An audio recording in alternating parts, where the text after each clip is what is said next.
C'est l'heure de la Brigade, la seule balado 100% francophone qui traite des sénateurs d'Ottawa. Partisans des Sens, à vous de jouer. Bienvenue dans la Brigade.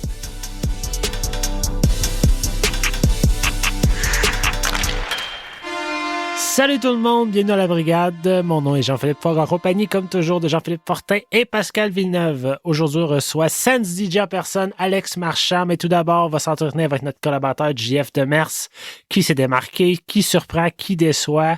C'est ce que nous allons voir avec lui. J'aimerais prendre un moment pour vous rappeler que la Brigade est disponible sur toutes vos plateformes de diffusion de podcasts, ainsi que les vendredis et les mercredis sur les ondes du 94.5 Unique FM. Vous pouvez également nous suivre sur Twitter, Instagram et Facebook. D'ailleurs, si vous voulez nous aider, on vous invite également à aller nous faire une review sur Apple Podcasts ou sur Spotify. Messieurs, bonjour. Bien le bonjour. Hey, salut. Ma question du jour. Est-ce que DJ finit l'année? Oui. Ben oui. rendu là, il serait déjà parti, là. Je veux dire, je sais pas quoi d'autre que ça prend. Mais rendu là, moi, en tout cas, ce qu'on entend dire, c'est que tant que l'équipe va être à vendre, tant qu'elle ne sera pas vendue, il n'y aura pas de gros. Parce que puis qui veut venir coacher quand il sait qu'il va y avoir un changement de propriétaire qui va peut-être vouloir tout recommencer à zéro? Fait qu'attirer un gros nom présentement, impossible. Mais là, je veux dire à DJ, continue à faire ce que tu fais là, puis voir les gars venir au micro à tous les jours. Ah, j'ai pas bien joué, c'est de ma faute, c'est inacceptable. Là. Quel genre d'atmosphère que ça crée? Moi, je suis le premier à dire, là, ça me prend un coach d'expérience, puis je voulais pas Troyman, puis je l'écoutais en entrevue. Je suis convaincu que ça va être un excellent coach en Ligue nationale pour longtemps. Mais je serais prêt à lui donner sa chance par intérim d'ici le reste de l'année. Vraiment par intérim. Pas un par intérim juste pour le fun, puis on sait très bien qu'on va te signer plus tard. Vraiment par intérim, finir l'année, dire jusqu'à temps que les nouveaux propriétaires soient là, puis on verra par après, puis on ira à la chasse au gros coach après ça. Mais c'est inacceptable, là, ça n'a pas d'allure. Il n'y a pas personne qui... Les joueurs jouent comme du poisson pourri, puis encore le même nombre de minutes. T'sais. Pas tout le monde, là, mais les joueurs qui jouent pas bien sont pas tenus... accountable, comme on dit en français. La ligne de Dylan Gambrell a joué à tabarnouche, ça a l'air. Le mois de décembre va avoir sauvé DJ Smith de sa job. Sûrement, oui. Il a fait juste assez pour... Juste assez pour qu'il perde jusqu'à la fin, mais encore là, on va avoir une saison décevante à Ottawa, puis... Colin, on a fini le dernier épisode, on venait de recrinquer JP. Puis là... Pourtant, on n'est pas en mois de novembre, en plus. Là. Non, on vient tout... J'ai une nouvelle job, tout va bien, les Sens. Colin. Ah non, je te dis, puis une chance qu'on a JF pour venir nous parler des résultats de chacun des joueurs, parce qu'on est mieux de se concentrer sur les performances à petite échelle, puis au niveau des joueurs que des performances des équipes, là, de l'équipe. Ouais, et puis j'espère que son joueur actuel sera Austin Watson. Ben, j'espère. Il a gagné une bataille, je pense, depuis qu'on s'est parlé. Je pense qu'il en a gagné une. Un autre? Il est rendu à 2 cette année. Là. Non, c'est la même, je pense. Ah, c'est la même, OK. Ouais. Ils ont donné 2 victoires parce qu'ils faisaient pitié. Hein. Ouais, c'est ça. Monsieur Fortin? Oui. Que nous avez-vous préparé dans votre warm-up aujourd'hui? Petit warm-up. Il s'est passé assez des choses tranquilles dans l'organisation des Sens dernièrement. Sur une note positive, on a eu le concours d'habileté. Le retour du concours d'habileté, lui qui a été comme mis de côté avec la pandémie et tout. Donc, on a ramené les partisans dans l'arena pour faire vivre cette activité-là. C'était le 7 janvier dernier et c'est l'équipe de Brady Tkachuk qui a gagné contre l'équipe de Thomas Chabot. Et on a fait une belle attention où on a invité deux joueuses de la Ligue féminine, donc Rebecca Leslie et Jimmy Lee Rattray.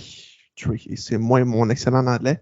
Par la suite, Tim Studzla demande l'aide des partisans. Donc, on a encore quelques jours pour voter pour sa présence au match des étoiles en Floride. Est-ce qu'il sera du match des étoiles? Je sais qu'il y a une grosse compétition sur Twitter entre Cole Caulfield et Tim Studzla. Qui sera le gagnant de ce concours entre les fans du Canadien et les fans des Sénateurs? On verra pour la suite des choses. On parlait de DJ Smith et que tout le monde souhaite son départ, mais de son côté, il s'est récolté sa 100e victoire en carrière le 12 janvier dernier contre les Coyotes d'Arizona. Depuis le dernier enregistrement, les Sens compilent une fiche de 1 victoire et 4 défaites, dans laquelle on a accordé 23 buts contre et on a marqué 10 buts pour. C'est ça. C'est ça. C'est ça. Ça veut tout dire. Artem Zoub, malheureusement pour lui, s'est décimé par les blessures encore une fois dernièrement. On dirait que la malchance est contre lui cette année. Mais ça profite à des jeunes comme Jacob Bernal Docker de gagner du temps de jeu et se faire valoir pour gagner une place plus régulière dans la formation. Et dans les bonnes nouvelles, malgré que Jake Lucchini a quand même bien fait, on a parlé lors du dernier épisode de sa persévérance pour en venir à jouer un match dans la Ligue nationale. Et là, il se retrouve au ballottage en date du 17 janvier. Est-ce un signe pour le retour au jeu de Josh Norris ou Mathieu Joseph? Le suspense est sur toutes les lèvres pour le prochain match à Pittsburgh, le 19 janvier, si je ne me trompe pas. 18. 18 janvier, merci. J'ai une devinette. Yes. On a-tu un jingle? Non, j'ai pas pensé à en faire un. Ah! Non. Les Sénateurs ont subi une raclée le 14 janvier dernier, de 7-0 au Colorado. Sur une note positive, je vais faire ça à l'inverse. Okay? Quelle a été la plus grande victoire en termes de pointage, de façon positive et non négative, pour les Sénateurs d'Ottawa? Donc, quelle a été la plus grande victoire dans l'histoire des Sens? Est-ce que vous avez une idée? Moi, j'ai un souvenir d'un match contre les Sharks de San Jose. OK. Puis c'était quelque chose comme 12-1. Ah ouais? OK. Ben, peut-être dans que je quel dis temps, n'importe ça? quoi. là. Ouais, je pense que tu dis n'importe quoi. Ça fait-tu longtemps? Ça fait assez Ça longtemps. oui, On parle de l'époque ça fait 12 ans.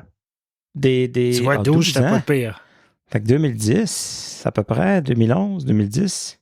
2001. OK, ben, Ça, c'est l'année pas du 12 ans. traité du président, ça. Là. Ça fait pas 12 ans. C'est ça, 12 ans? Oui.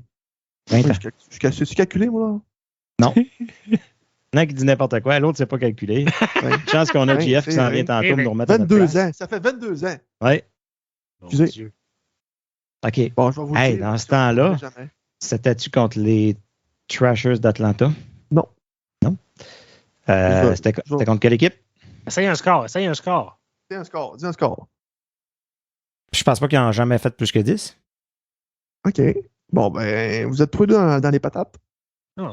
La plus grande victoire des Sénateurs d'Ottawa était le 13 novembre 2001 dernier contre les Capitals de Washington et la victoire était de 11-5. Oh, ben 12, c'était pas si pire. Ben, t'as dit 12-1. Ouais, ben, je pensais qu'on était plus dominant que ça. Contre les Sharks de San Jose, t'avais ni le score ni l'équipe. Tout est en place pour la mise au jeu initiale. Bon podcast à tous! Alors, il est originaire de Saint-Albert dans l'Est ontarien. Il nous parle directement de Saint-Témiscouata sur le lac. Il est maintenant un habitué de la brigade. Jean-François Demers, comment vas-tu? Ça va bien. Puis c'est pas Saint-Témiscouata, c'est juste Témiscouata sur le lac. Alors, c'est Saint-Témiscouata. Tout est 5 quelque chose au Québec. là. Ouais, au Québec, tout est saint. Non, ça va super bien. Là. Vous autres, les boys, ça va? Yes. Pas certain. On rappelle à ceux qui nous écoutent le concept de ta chronique. Tu vas nous parler d'un joueur qui va bien, d'un joueur qui surprend et d'un joueur qui déçoit. Fais-nous l'honneur. Fait que là, dans le fond, j'y étais joueur étoile. J'ai nommé nul autre que Timmy Superstar. Tim Stützle, en 37 matchs depuis ma dernière apparition, il a fait 19 buts, 21 passes, ce qui donne un total de 40 points. Temps sur glace, 20 minutes 31. Il joue en avantage numérique 3 minutes 45 secondes. Puis là, on dirait que DJ, après une dizaine de games, il a commencé à mettre Timmy sur le piquet un petit peu. Là. Oui. Puis je trouve que ça fait une belle chimie.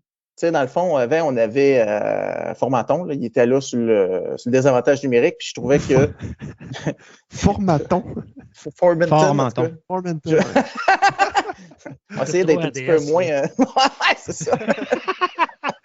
Fait que là, j'ai trouvé que DJ, c'était quand même bon parce que tu sais, tu as besoin un petit peu de vitesse Puis, Timmy il amène quelque chose de différent, on dirait, là, sur le piqué. Fait qu'il a fait 45 secondes depuis ce temps-là. Il y a 17 points d'avantage numérique. Puis, il y a 18,8% de buts par lancé.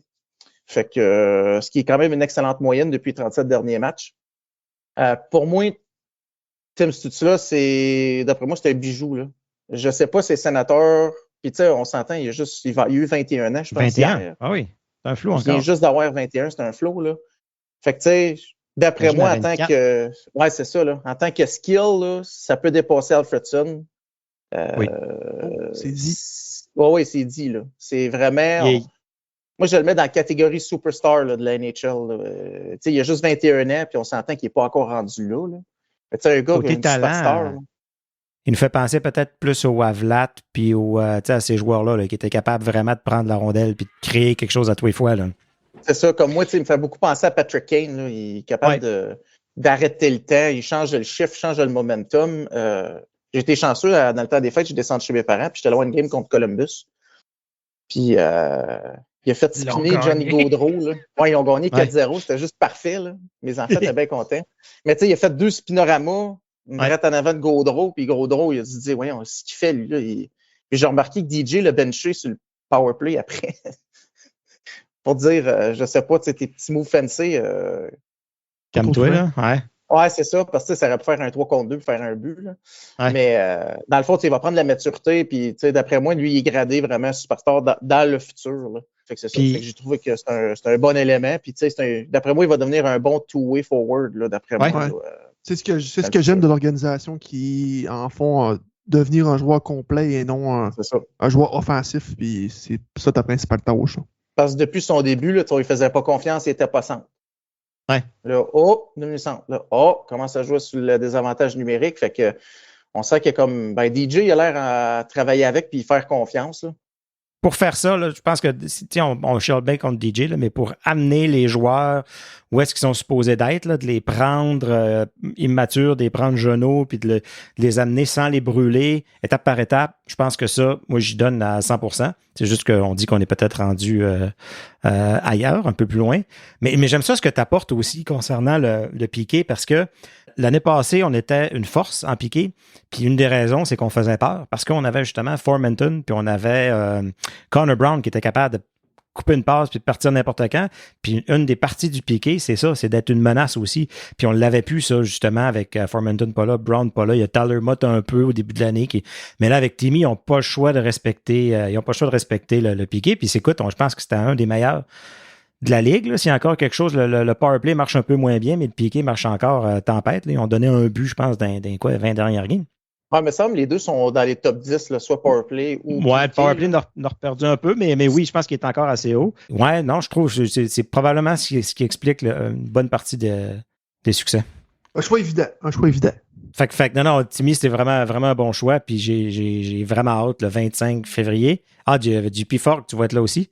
Au Canadien, j'ai hâte de voir son accueil au centre Bell. J'ai hâte de voir les partisans, le huer. J'espère qu'il va scorer 1 ou 2. 3. 3. OK. Ouais, tu fou. Je vais étirer ma calotte de Chabot d'abord. sur une jambe. Ouais. En plongeant. Sinon, GF, qui te surprend? Là, vous savez, moi, je vais toujours un petit peu en dehors de la boîte. Fait que là, peut-être que vous allez dire, pourquoi est-ce que vous avez pris ce gars? Pourquoi tu as pris ce gars-là? J'ai mes explications, là, en tout cas. J'y étais avec Brady Tkachuk. Puis, ouais, c'est ça. Je m'en attendais qu'il y aurait des mais donc, pourquoi? C'est parce que moi, depuis que Brady Tkachuk a signé son contrat, moi, je le vois comme un joueur qui fait 65, 70 points. C'est dans cette marge-là que je le vois. Moi, j'ai une question pour vous autres. Beaucoup de tirs au but, beaucoup de mises en échec. Oui, mais Brady Tkachuk, pour vous, là, si on le met, disons, top 50, top 30, top 10, top 70, 75, peu importe, là, dans la Ligue, vous le situez où en ce moment? Je vais mettre un top 30. Je me dis, chaque équipe a un joueur proche, tu sais, là. Vous autres, les deux GP, c'est parce que j'ai des statistiques là, qui... Ouais. Mais c'est parce que Brady Tkachuk, c'est un joueur intéressant. Tu sais, si on va prendre les Canadiens, mettons, on va le comparer avec un Cole Caulfield. C'est pas du tout le même genre de Vraiment joueur. Non. Est-ce que, en termes de talent pur, Caulfield, on pourrait dire qu'il y a une touch de marqueur quand même pas mal plus, mais Bradley apporte tellement de choses que Caulfield ou que d'autres joueurs n'ont pas, que c'est dur à évaluer. Top 20, moi je dis. Oh! OK. Rendu, OK. Moi, je pense tout le monde va avoir un Brady Tkachuk dans son équipe. C'est sûr. Exact. Pour le joueur qu'il est, C'est ça. qu'est-ce qu'il apporte autre que les statistiques. Mais à travers la Ligue nationale, je le mettrais top 40. Ah, vous êtes quand même pas si pire. Tu vois, moi, je le voyais plus, puis tu sais, dans le fond, tu compares avec ses saisons. Il n'y a jamais eu une saison de 1 point par game. Non. Puis quand tu fais 1 point par game, là, tu es rendu dans le top 30. OK. C'est dessus, dans le fond. Là. Puis tu sais, si tu fais, dans le fond, 65 points, ben là, tu tombes dans le top 50, 60. Il y a beaucoup de joueurs qui sont dans le 65 points. Tu sais, il y a vraiment une marge, dans le fond, que tu sais, es soit une star. D'après moi, si tu es une star, tu es dans 80 points. Si tu es une superstar, ben, tu es 90, 100. Parce que, à un moment donné, il y a une certaine marge. Tu n'as pas le choix, dans le fond. Là. Fait que, tu sais, moi, Brady, c'était entre les deux, mais là, on dirait qu'il s'en vient, il évolue pour être une star. Mais tu sais, quand il a signé son contrat, nous autres, c'était pas juste pour les points. Parce que moi, souvent, j'ai des amis qui disent hey, vous avez payé bien trop cher pour un gars qui se bat de temps en temps, puis qui frappe, puis qui. Mais tu sais, c'est un leader dans la chambre. Il est extrêmement bon pour la communauté. Il a une extrêmement bonne réputation, à comparer son frère. Là. Si on peut parler. Ouais, je pense pas qu'il a la même réputation. Hein? Je pense pas que Brady, les autres équipes, on n'est pas toujours au courant, vu qu'il est dans notre cours et tout ça, mais les autres équipes, l'haïssent-tu tant que ça? Il est-tu détesté comme un Gallagher partout dans la ligue? Je pense pas. Les deux sont étiquetés, d'après moi. Là. Mais il n'a pas l'air d'avoir ramassé la même. En tout cas, c'est parce que les coups de cochon, il n'en fait pas. C'est plus, il va dans ta face puis il gère ça direct. Puis je me suis trompé, là, quand tu as 60 points, c'est top 70. Fait que tu sais, la marge de 70 à 30, là, c'est énorme. Là.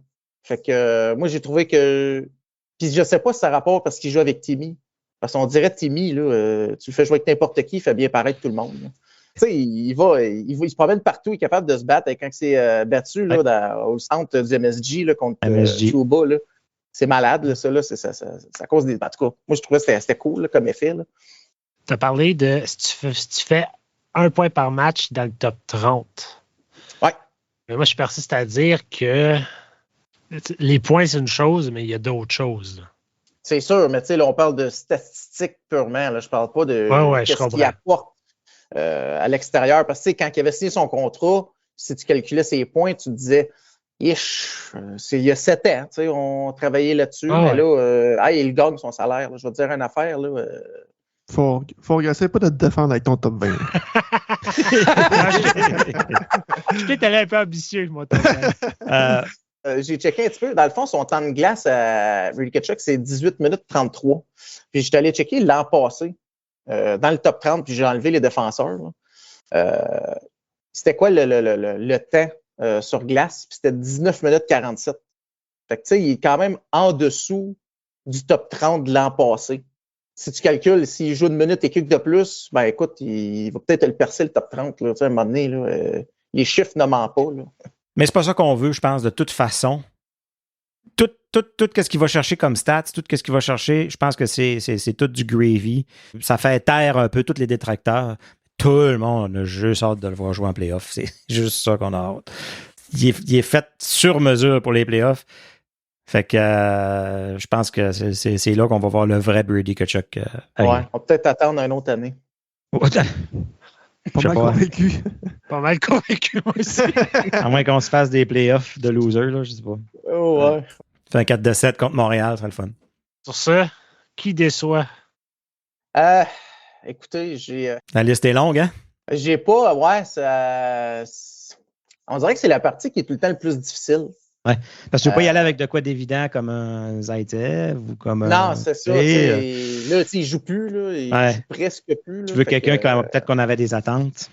C'est ça. Mais tu sais, j'ai été avec des mentions honorables parce que c'est. Dans le fond, j'en ai 2. Mais je vais commencer, je vais dire mes mentions honorables, je vais garder le punch pour la fin. Là. Mention honorable, j'ai Thomas Chabot. Ouais. Dans le positif? Non. Non, dans le celui qui me déçoit. Là. OK. Je veux dire. Mention Non. déshonorable. Ouais, on va y aller comme ça, mention déshonorable. Tu sais, il joue quand même 26 minutes. En ce moment, c'est le 4e. Simonac. C'est quand même c'est le 4e qui joue le plus dans la Ligue nationale. Le premier, c'est McCarr avec 27. Puis Carlson, il est 5e juste en dessous. Mais je sais pas si c'est de la confiance ou il est comme les Sénateurs puis il va en séquence. Parce que les Sénateurs, c'est une équipe de séquence. Chabot, on dirait qu'il suit le train de la séquence. Quand il gagne, il joue super bien. Quand il perd, tu veux pas qu'il s'aille à la glace. En tout cas, c'était ma mention déshonnête. J'ai pas souvenir qu'il y a été de séquence, Je pense que ce qui fait le plus mal, c'est le manque, le manque de stabilité avec son partenaire. Il a connu une super bonne saison avec freaking Zaitsev, justement. Tu sais, stable, l'autre aussi. Puis je pense que c'est vraiment un joueur qui a besoin de savoir. Lui, il peut faire quoi, puis son partenaire peut faire quoi, puis c'est clair. Tu sais. J'ai l'impression qu'à chaque fois qu'on échange, il vient perdu. Mais il y a quelque chose cette année, il y a quelque chose, là, on l'a jamais vu comme ça. Il est méconnaissable. Il n'est pas le pire défenseur de la Ligue, là. Mais si tu prends juste ce à quoi on est habitué de lui, il est méconnaissable. Fait que, il y a peut-être des histoires qui vont sortir juste à la fin de l'année, une blessure, une situation personnelle, on ne sait pas. Ou on se rend à l'évidence qu'il n'est pas le défenseur espéré. Est-ce qu'on s'est trop dit qu'on est là. Puis, non, Je pense pas qu'on est là, mais on jase. Oh, oui. Moi, je pense que ça prend vraiment un bon partner. Ouais. Vraiment un bon, là. Comme... Puis là, je ne sais pas où ça va aller, mais JBD, il a de l'air... Si JBD peut arriver à ce on espère que JBD soit, je pense qu'on l'a. Il va falloir être patient. Là. C'est dans une couple d'années, JBD. Là. Là, il est bon pour le 3e trio, mais jouer des grosses minutes, on n'est pas là, là. Ça prend quelqu'un de confiance. Je ne sais pas. En tout cas, je ne vais pas passer trop longtemps là-dessus parce que je veux quand même qu'il parle. Puis là, en tout cas, c'est pas compliqué, on l'avait dans notre cours. Ouais. Dylan DeMello était le partenaire parfait. Puis elle était à Ottawa. Ça, je ne le comprendrai jamais. Comme méthode, c'était pour Carlson. C'était. En tout cas. Je vais vous poser une question. Shoot. Pendant qu'on parle de Thomas Chabot. Thomas Chabot, c'est quel genre de défenseur pour vous? Tu sais, Erik Karlsson, on savait à quoi s'attendre. On savait qu'il y avait des lacunes en défensive, mais avec tout le pouvoir offensif qu'il pouvait amener, ça compensait. Thomas Chabot, en ce moment, qu'est-ce qu'il nous donne? Qu'est-ce qu'on voudrait qu'il nous donne? Là? Qu'est-ce qu'on est habitué? Un gars qui fait le jeu simple en sortie de zone, qui est capable de garder la rondelle, qui est capable de replacer. Quand c'est désorganisé, retourner en arrière de son but, calmer tout le monde, faire une bonne première passe, monter la rondelle une fois de temps en temps, appuyer l'attaque une fois de temps en temps, puis rouler le power play. Fait qu'il est une coche en dessous dans tout ça, présentement. Parce qu'il ne joue pas en désavantage numérique. Je pense qu'il y a 17 secondes. Non. Ah non, sur son 26 minutes. À un moment donné, c'est ça. Ben non, c'est ça. Fait que tu sais, c'est un gars qui est censé de bouger l'offensive à la Wade Redden, là, si on veut, là, une bonne première passe qui relance le jeu, qui est capable de revirer le jeu. Mais c'est pas un défenseur physique. C'est pas un défenseur physique. Mais en tout cas, le power play, quand il est sur la glace, la puck n'est pas supposée être dans notre zone. Non, c'est ça. Parce que souvent, là, puis ça me gosse là, sur le power play, des fois, il y a la puck, là, ça bleu, puis elle traverse la bleue. Ben oui, mais pourquoi, là? T'es censé être en contrôle. C'est ça, des petits jeux comme ça qui, selon moi, ton défenseur numéro 1 ne devrait pas faire des petites erreurs comme ça. Là. Non. C'est ça qui me fatigue. Est-ce que tu as une autre mention déshonorable? Oui, mais je ne passerai pas trop de temps. Là. J'ai Travis Hamonic, là. C'est la canne à Jake Sanderson. Écoute, autre que son beau sourire, là, c'est ça. Bon gars dans le champ. Ah, je suis sûr et certain. Très là, bon avec Sanderson. Je suis sûr qu'il rend des services terribles dans la chambre, avant, après. Je suis convaincu. Mais sans glace, là. Oh my God, c'est pas facile. D'après moi, je ne sais pas, ça, en tout cas, notre limite va peut-être partir. Puis l'autre, c'est Austin Watson. Je pense que c'est fini. Là. Je l'aime pas tant, moi, Watson. Je trouve pas qu'est-ce qu'il amène. Avec lui. Sur le 4e trio, il se bat. Les gens l'aiment beaucoup. Quasiment à la Chris Neal dans le temps. Ça me surprend. Les gens l'ont en admiration. Puis c'est automatique, on leur signe vraiment. Je l'ai critiqué, moi, puis c'est revenu, là. Mais, tu sais, Si on retourne dans le passé, là, on avait une genre de 4e ligne d'énergie quand les Suns sont en finale de la Coupe. Tu avais Dean McAmmon, Christophe Schubert. Ça, pour moi, c'était une 4e ligne. Là. Ça venait, ça patinait vite, ça frappait, ça sortait. Là, on dirait, je sais pas, c'est juste une ligne pour mettre ça à la glace. Puis, donner un break aux autres, puis après ça, aux autres en bas. C'est le même que je me sens. Mais en tout cas, pour moi, Watson, je pense pas qu'il re-signe. Ils ont en masse de jeunes. Je pense que c'est tout de bien laisser la place à d'autres. Là. Encore, bon dans la chambre. À un moment donné, les gars bons dans la chambre, ils ont pas d'en avoir rien qu'un. Là. Pas besoin d'en avoir 8. Là. Il y en a d'autres. C'est comme une 4e ligne qui apporte pas d'énergie, mais qui est pas assez bon pour remplacer sa 3e ligne au besoin. Mais c'est là que l'absence de Mott puis Joseph fait mal. Ouais. Puis je vais le dire, là, Connor Brown. Ouais. On n'en parle jamais assez de Connor Brown. Quel joueur de hockey. Il jouerait pas pareil, là. Il est out pour la saison. Là. Ça serait pas blessé à Ottawa. Le même top 6 qu'on a là, mais Connor Brown et Alex Formenton avec Pinto sur la 3e ligne. Là. Puis Tyler Mott, c'est la 4e. Ben là, tu parles d'une bonne... Ah oui. Mais c'est ça. Mais bon, je vais y aller avec les vrais joueurs qui déçoivent. C'est pas un joueur, c'est un duo. J'ai nommé Pierre Dorion et DJ Smith. Je pensais que tu allais nommer 2 goalers. Ouais, moi aussi, j'ai nommé 2 goalers. Hey, j'y ai pensé, là, mais je pense pas qu'ils sont tous à blâmer. Là. Les Sénateurs, c'est pas compliqué. J'ai dit tantôt, c'est une équipe de streak. Ceux qui gagnent, ils l'ont pas fou braque, les se met à perdre, le monde vomit sur l'équipe. C'est un peu n'importe quoi. Mais tu sais, DJ, là, on dirait qu'il y a un problème avec The Brincat. Je sais pas, on dirait, je sais pas, je vois pas bien comment ça se passe. Puis le powerplay, je suis pas d'accord. Jake Lucchini sur le 2e powerplay. Enlève-les, mets Brandstrom, mets Giroux sur le 1er, mets Patterson sur le 2e. Fais autre chose, Simonac. Surtout qu'on a de la misère à scorer tout de suite sur le powerplay. Bouge les affaires. Là. Lucchini, c'est un joueur d'AHL. Qu'est-ce qu'il fait sur le 2e powerplay? Hier, là, il a manqué un filet quasiment ouvert, il est tombé. En tout cas, j'ai crié dans mon salon. C'est ça le tremblement de terre, 3,1 qu'on entend. Ouais, c'est vrai de ça. Puis, en tout cas, d'après moi, si on fait pas. Moi, je suis sûr que DJ Smith, il reste l'année. Ça, c'est sûr. Ouais. Mais là, c'est Pierre Dorion. Là, il va falloir qu'il fasse de quoi, là, parce que tu peux pas recommencer une année avec 2 et 8. Ça prend du nouveau sang, ça prend un nouveau coach, ça prend une nouvelle motivation. Au début de l'année, on disait qu'on avait besoin d'une identité, on n'en a comme pas. On ne sait pas qui ce qu'on est, parce qu'on est en une équipe de streak. Tu ne peux pas aller dans les playoffs une équipe de streak. Il dit ça, il faut retourner à notre identité. Il faut retourner à notre identité. Okay, mais c'est ça. C'est ça. Puis, tu sais, Dorion, c'est ça. Puis Dorion, ben, il faut qu'il me trouve un top 4 là, pour Chabot. Là. Dorion, ça, c'est un must-do. Même lui, il finit-tu l'année? Ben, écoute, nouveau propriétaire et des affaires qui vont se passer, je ne sais pas. Là, ça va être Ryan Reynolds Summer. Je ne sais pas comment est-ce qu'on va appeler ça. Là. Ça va être malade. Ma crainte, c'est qu'il va vouloir sauver sa job. Ouais. Puis il va faire des moves dernière minute pour essayer de sauver la saison de cette année. C'est ma crainte. Elle est déjà perdue. Ouais, je pense pas qu'on peut remonter ça. Là. On n'a pas l'équipe. Mais lui, il a une job à sauver. C'est sûr, mais écoute.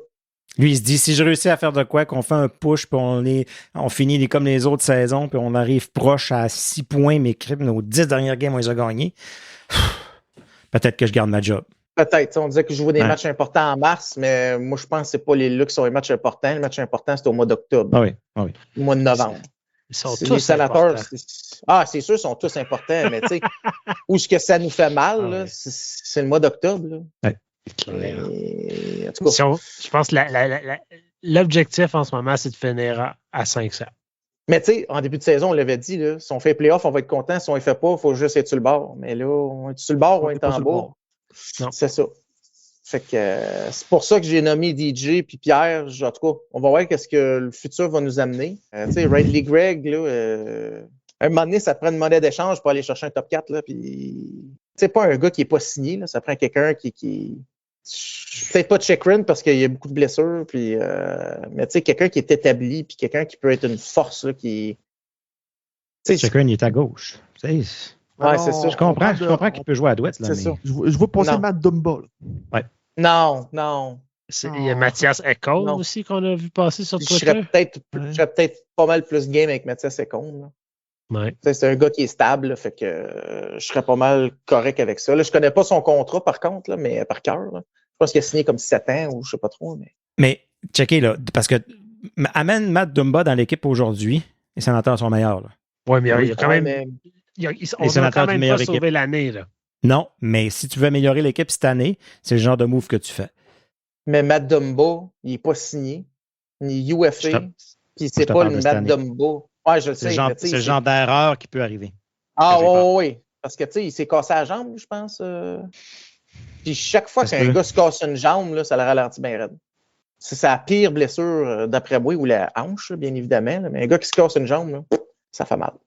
Croyez-moi, ça fait mal. C'est quoi ça? C'était pas la lutte Grand Prix, ça? C'était dans le temps de la lutte, là? Croyez-moi, ça fait mal. À la semaine prochaine, si Dieu le veut. Je sais pas, de ce temps-ci, tu nous fais des imitations de l'ancien compte pas mal. Je pensais que c'en était un autre. Pas celle-là, non. Ouais, ben c'est déprimant.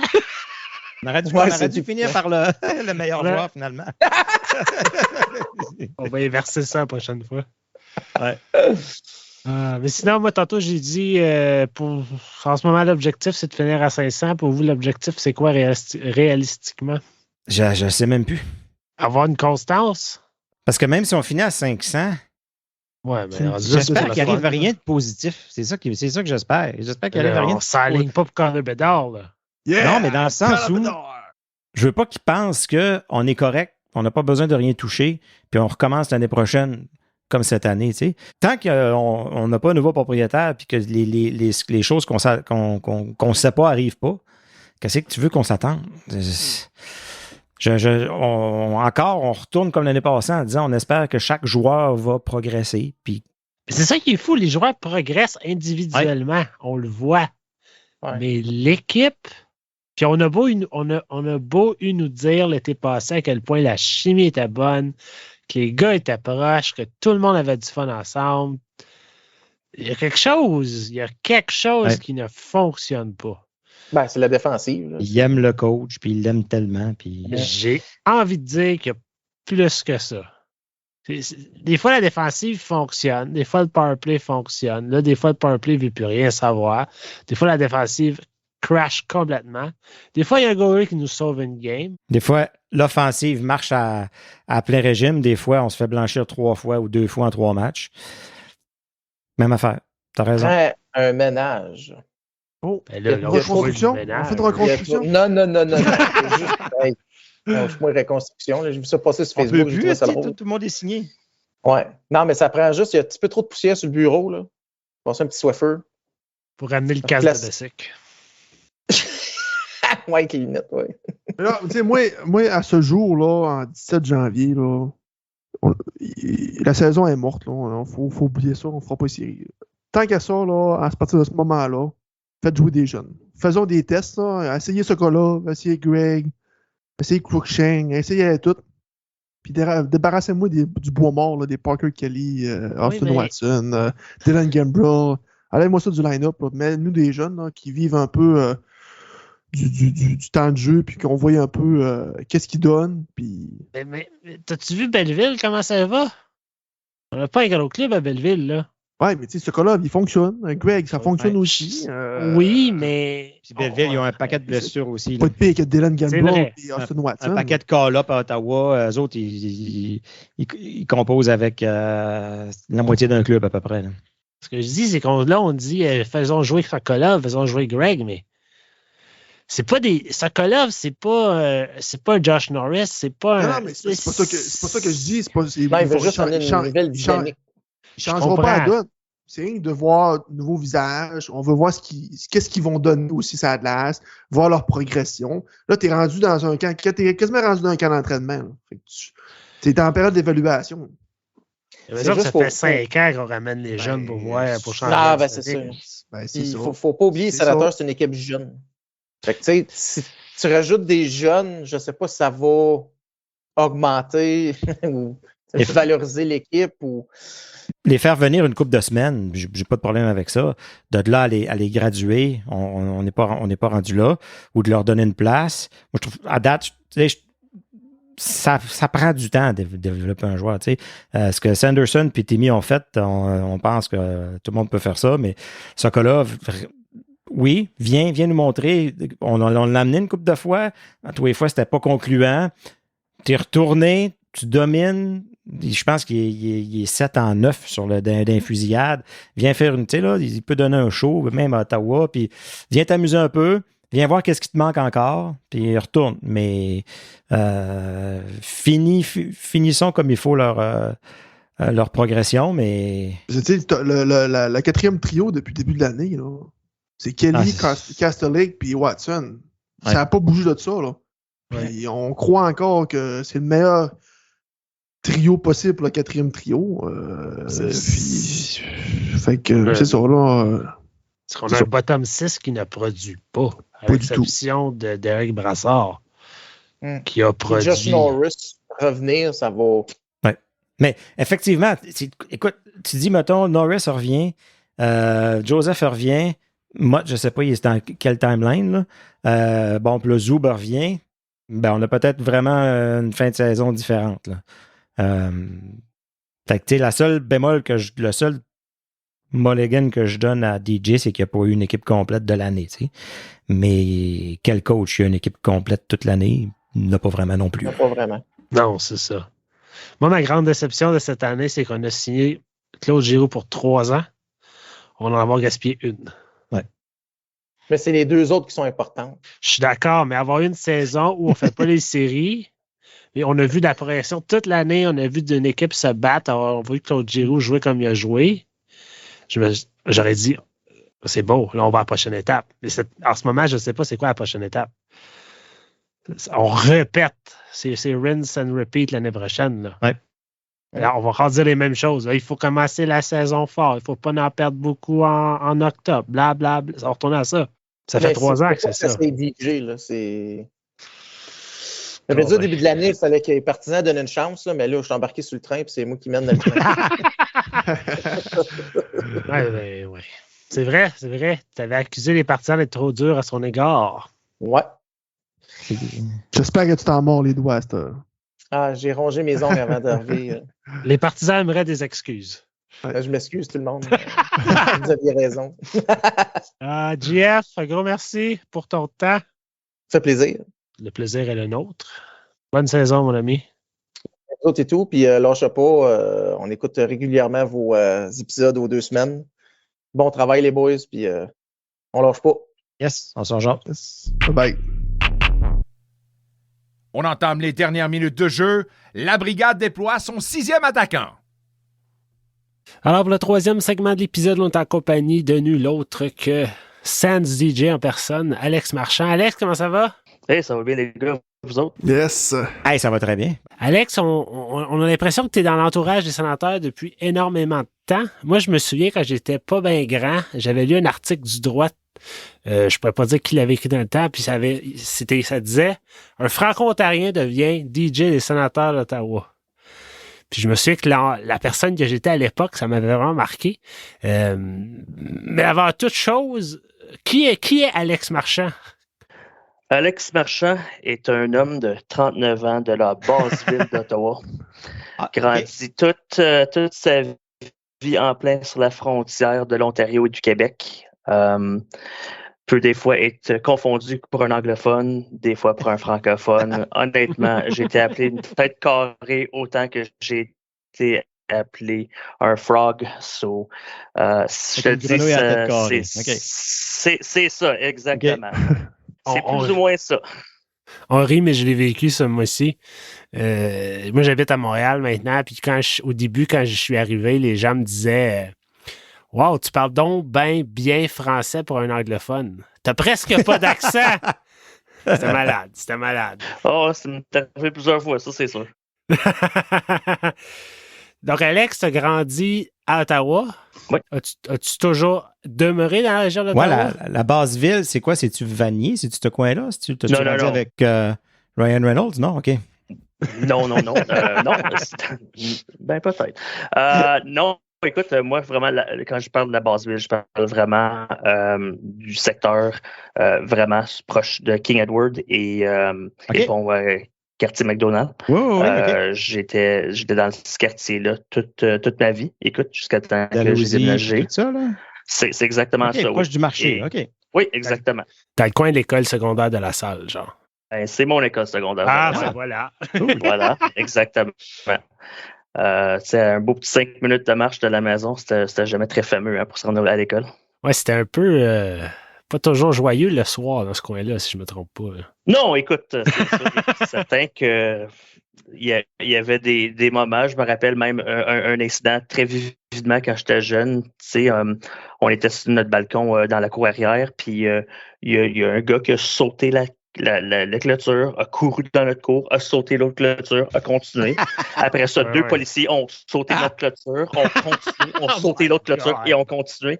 Alors oui, c'est sûr que je crois fortement que ça s'est beaucoup amélioré, j'espère au moins. Mes parents sont encore là, ça j'espère vraiment beaucoup. Okay. Mais écoute, c'est sûr que ça faisait pour des moments très intéressants. Mais honnêtement, je me suis jamais senti comme j'étais pas en sécurité. Je me sentais bien dans mon environnement. Je me rappelle, aller en vélo avec mon père, mon frère dans le coin, puis jamais avoir de sentiment d'inquiétude de vivre là. Peut-être ça, c'est aussi à cause que on se sentait très bien en sécurité avec nos parents, puis tout ça. Mais vraiment, c'était quand même, pour moi, c'était vraiment plaisant de grandir dans ce coin-là. Avoir vraiment la ville à ta portée, c'était vraiment quelque chose de spécial. Moi, je me rappelle, au secondaire, toutes mes amis venaient d'Orléans et d'autres coins. Puis eux autres étaient excités de venir au centre-ville. Puis moi, je voulais aller à Orléans parce que je trouvais ça comme, OK, là, c'est juste... C'est normal pour moi. Les autres, c'était toute l'affaire venir au centre-ville, mais moi, je voulais aller dans les coins résidentiels à la place. Habites-tu dans le coin d'Orléans maintenant? Non, je suis rendu à Gatineau. Non, je suis rendu à Gatineau.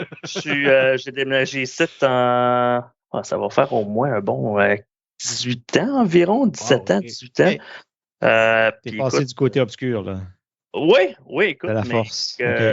Avec, comme je vous ai dit tantôt, les gars, 3 enfants et les garderies, c'est très abordable.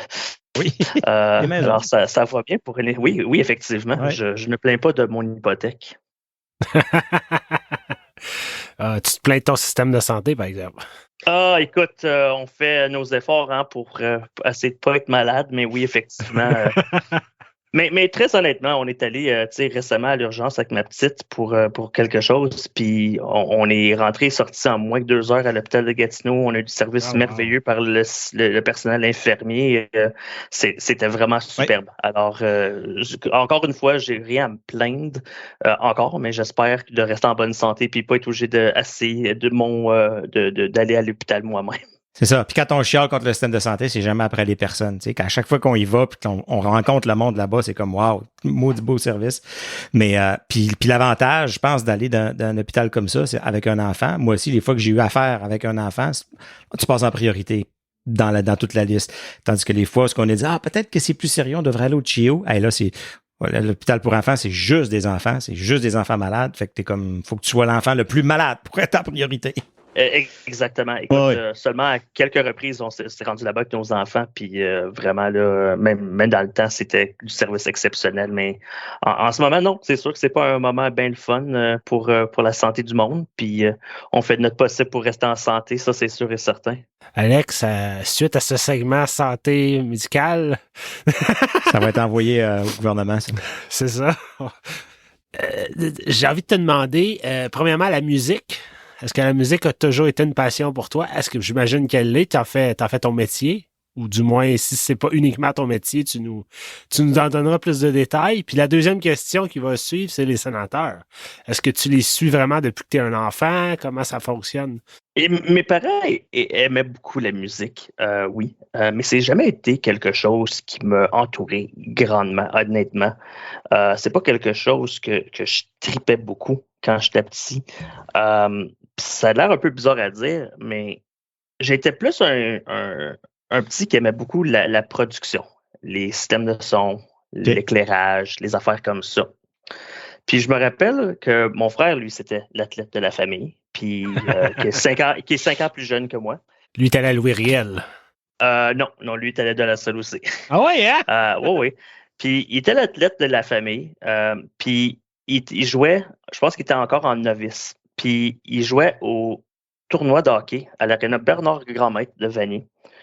Puis comme vous pouvez vous rappeler, quand c'est des petits de 5, 6, 7 ans, c'est pas eux qui pognent les plages horaires les plus attirantes pour les parents.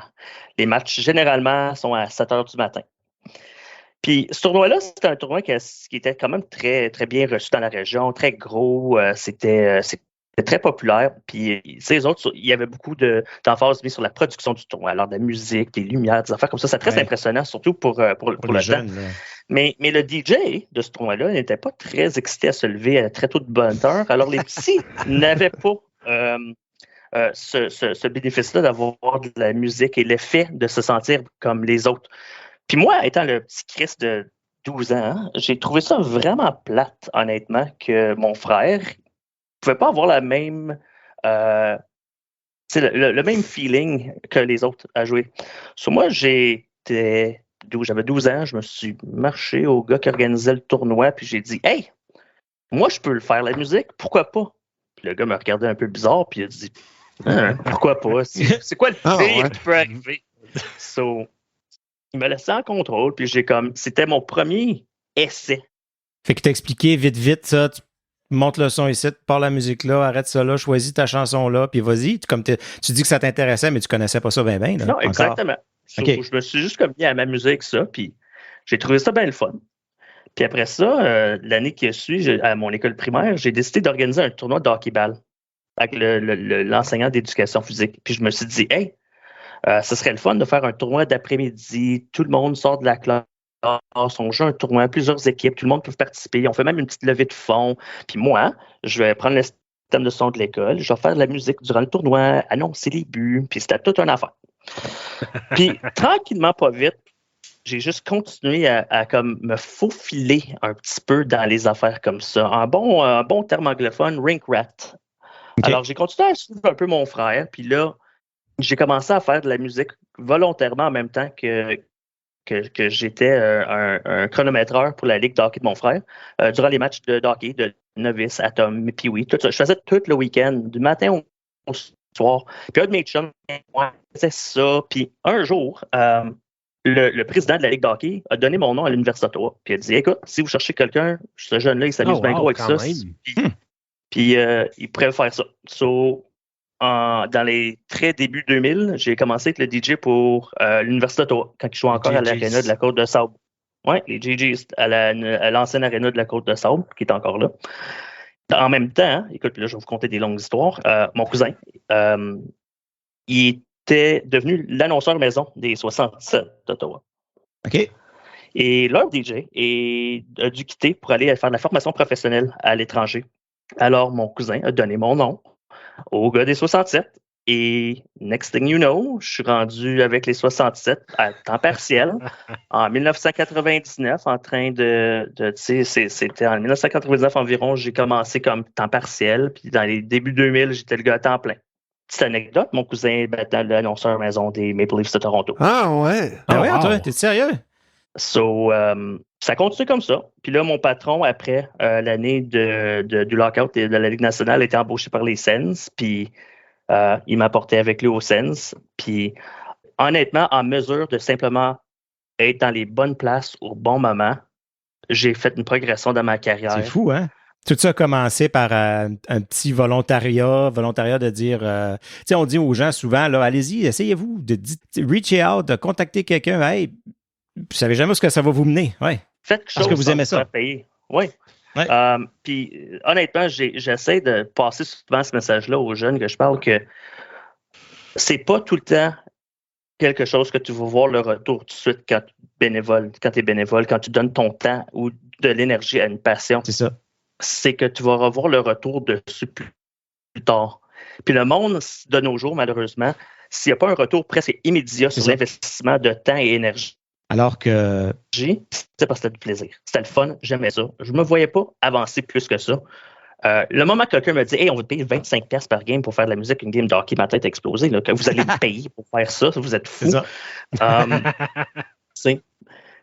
Alors, c'est vraiment important d'essayer de suivre ses passions et les affaires que vous aimez faire parce que vous ne savez jamais où est-ce que ça va vous mener.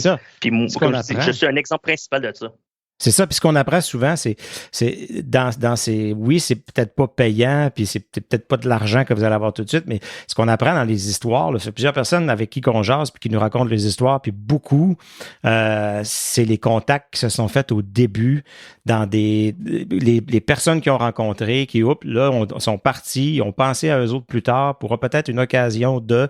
Mais tout ça a parti de pas grand-chose, de juste un appel, juste une discussion avec... Mais au moins, c'est de connaître les bonnes personnes, puis c'est souvent des années après que tout déboule. Là. Tout ça, pour moi, ça a commencé parce qu'à 11-12 ans, j'étais frustré que mon petit frère n'avait pas le même... c'est ça. Le même... la même vibe que les plus vieux pendant un tournoi de hockey. C'est comme ça que ça s'est abouti où ce que je suis aujourd'hui. Tu disais que ton cousin était annonceur maison au Maple Leaf de Toronto. Est-ce que toi, ce job-là, ça t'intéresse aussi un jour ou bien présentement, là, t'es DJ puis ça te convient? Être un annonceur? Non, écoute, tu la vois pour? Ouais. Faut que je l'allume, puis ça dure pas longtemps. Alors, non, c'est pas quelque chose que j'ai beaucoup d'intérêt. Écoute, je laisse vraiment ça à Jonathan, notre annonceur au scène. Oui. C'est un bon ami, on se parle presque quotidiennement. Je pense qu'il fait une job absolument incroyable. Lui aussi, c'est un même histoire que moi. Quelqu'un qui a commencé que il y avait des idoles quand il grandissait à Brampton, puis en matière de circonstances, où ce qui est aujourd'hui. Faut se compter très chanceux, honnêtement. Ben, chanceux, mais il y a aussi une question de talent là-dedans. Là. On fait notre chance, mais aussi on travaille pas, puis je pense que tu mérites aussi le poste puis l'endroit où tu es présentement. Alex, là, on a parlé de comment tu t'es arrivé là, mais je suis curieux de savoir comment ça se passe sur le terrain. C'est quoi le matin au soir, un jour de match pour Alex Marchand? Parce que toi, tu as un autre travail en dehors de ça. Le jour, tu es occupé dans ton travail principal, right? Oui, je suis fonctionnaire gouvernement du Canada. Je suis un directeur adjoint. Alors, je travaille à temps plein là. Généralement, j'investis une préparation d'environ 3 heures par match. En moyenne, pour chaque match. Ça, c'est mon temps, même pas avant de mettre mes pieds dans l'aréna. Puis tu fais ça quand? Tu fais ça avant le jour avant le match? Tu prépares ça la fin de semaine, le soir, quand tes enfants sont couchés? Un peu de tout ça. C'est plus ou moins ça. Un peu de ça, n'importe où est-ce que je peux trouver des petits trous. Des fois, au bureau, ma recherche et mon développement, c'est au bureau. J'écoute la musique sur mon Spotify, dans mon bureau, quand je suis dans des rencontres. Puis je prends des petites notes, j'ai mon petit calepin, puis j'écoute la musique, puis je vois qu'est-ce qui serait peut-être le fun à ajouter. Quelque chose pogne mon attention, je le note. Puis après ça, pour les matchs, généralement, je reçois en avance une copie de notre planification pour le match de la journée d'avant où j'ai des communications par courriel avec ma patronne. Puis je prépare des éléments en avance. Puis c'est pas toute la musique, là. Ça peut être aussi des éléments de production aussi, comme des trames sonores pour des cérémonies d'avant-match, de la musique spécifique peut-être pour un invité spécial qui vient se joindre à nous autres, faire sûr que les trames sont en bon état, ou comme demain, c'est la soirée pour Indigenous People. J'ai reçu des trames que j'ai écoutées puis que je suis en train de préparer. Puis après ça, ça, c'est tout rentrer ça dans mon logiciel pour le préparer, des fois préparer les chansons à certains cues points pour faire sûr que tout est prêt à jouer aussitôt que je suis là. Puis après ça, c'est simplement juste faire une bonne revue de notre grille horaire pour le match, qui est environ une 12aine de pages, chaque élément, des centaines de lignes. Faire sûr que j'ai noté tout ce qui s'en vient, que j'ai généralement une bonne compréhension de qu'est-ce que le match va être de A à Z, du moment qu'on a terminé notre rencontre d'avant-match jusqu'à la fin du match. C'est quand même pas rien. Non. Puis un jour de match, normalement, c'est un bon 3 heures avant le match qu'on est là. So, moi, généralement, la semaine, je vais être là vers 16h avant un match de 19. Là, tu pars de Gatineau. Je pars de Gatineau. Ouais. La semaine, par exemple, je pars mon bureau à Ottawa. Okay. Puis la fin de semaine, généralement, notre call officiel pour notre staff, c'est 4 heures avant un match pour faire toute la préparation. Où est-ce qu'on reteste tous les systèmes, toutes les lignes, je fais des mises à jour sur mes logiciels si nécessaire, je prépare. Après ça, je commence à placer en ordre tout mon matériel au match pour se préparer pour ça. Moi, Alex, j'ai une question. Toi, ton poste, c'est un je ne sais pas comment les sénateurs premièrement, est-ce que c'est l'aréna qui t'emploie, c'est les sénateurs, ou c'est. Dans le fond, ça revient un peu au même? Ça revient un peu au même. Je suis un employé à temps partiel des sénateurs d'Ottawa. Okay. Et c'est comme ça que je suis embauché. Puis après ça, dépendant des événements qui viennent à l'aréna, je suis embauché à travers de mon département quand même. Puis après ça, je leur laisse eux autres régler les factures. Okay. Puis c'est plus ou moins c'est comme ça. Dépendant qu'est-ce qui vient, tu sais, autant que je travaille les matchs des Sens, que je pourrais être simplement un tech de son pour les Globetrotters, okay. Que je pourrais travailler Disney en Ice comme éclairagiste. Dépendant de ce qu'ils ont besoin, je peux m'adapter pour l'événement. J'en fais pas beaucoup d'événements comme on a discuté avant de rentrer en onde, avec 3 enfants puis une job à temps plein. Je fais pas 42 games. Trop d'événements déjà. Par année, c'est assez, ouais. 42 games, plus un autre bon 10 à 15 matchs aux Olympiques de Gatineau. Oui. Ça remplit un horaire assez plein. Alors, c'est sûr que j'essaie de maximiser mon temps le plus que je peux avec ma famille. Mais là, donc ma question, c'était ce que je voulais te demander. Toi, tu es à temps partiel avec les sénateurs, tu as un travail à temps plein. L'année passée, quand on a reçu ton collègue John Trottier, il nous disait essentiellement la même chose. Aussi, c'est un peu la même situation. On sait qu'Ottawa, c'est un plus petit marché, on comprend ça, mais si on prend les grosses équipes de la Ligue, les Rangers, les Canadiens, les Maple Leafs, par exemple, est-ce que c'est la même chose? Est-ce que c'est des annonceurs maison qui sont à temps partiel ou eux peuvent se permettre d'avoir des employés qui font ça à temps plein, par exemple? Est-ce que tu sais? Ben, on a un petit réseau, tu sais, les DJ professionnels de sport. On a des groupes Facebook, des affaires comme ça. Puis récemment, j'ai fait un petit sondage pour un peu obtenir un peu d'informations, comment que tout le monde opérait. La vaste majorité sont des contracteurs ou des employés à temps partiel comme moi.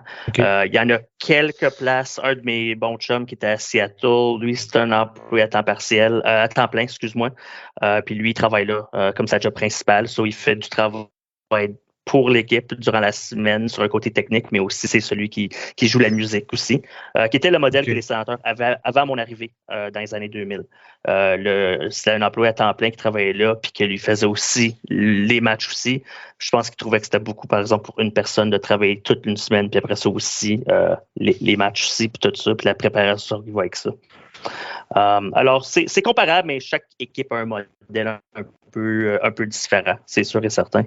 On a parlé beaucoup de technicalité, mais là, on parle pendant le match. Là. Parle-nous d'un match. Comment tu te sens pendant le match? Est-ce que tu suis le vibe de la foule? Est-ce que tu as ton plan de match d'avant?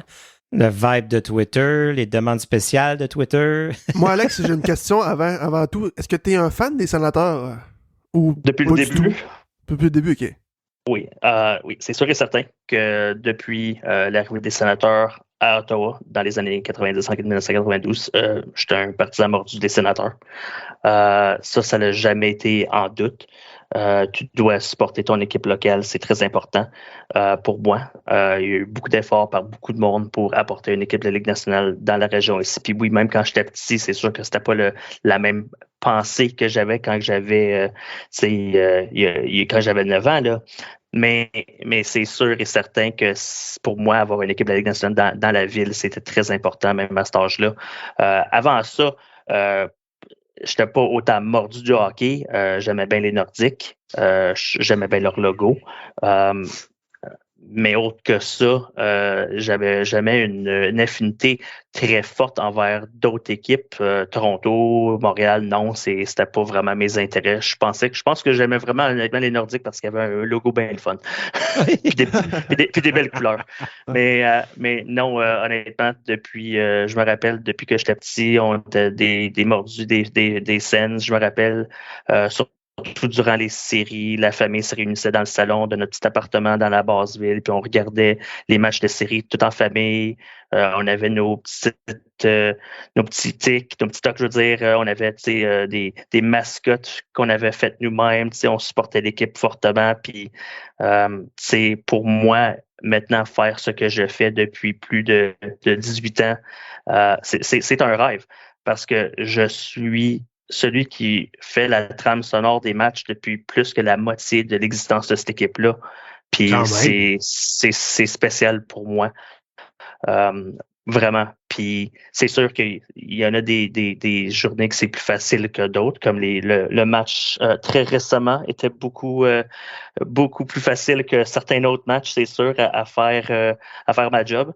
Quand que l'équipe va bien et que la performance sur la glace est le fun, puis qu'on a comme le dernier match, où on a une situation comme qu'on a eu avec le désavantage numérique qui a mené à un but par un slap shot par Claude Giroux, comme quoi d'autre tu peux demander? L'énergie était dans le plafond. Et là, tu pars Cotton Eye Joe dans le fond. Là, est-ce qu'on peut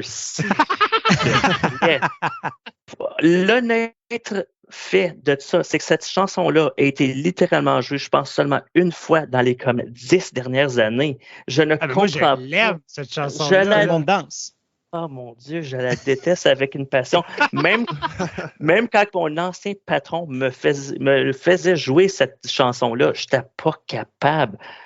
Mais écoute, je comprends. Il y en a qui l'aiment bien. Moi, c'est jamais été une chanson que j'étais capable d'endurer, mais je comprends le concept. Mais pour moi, si j'ai ma façon à aller, elle ne se fait pas jouer très souvent. Même que je pense même pas qu'en ce moment, elle est dans mon système. Ah. Mais là.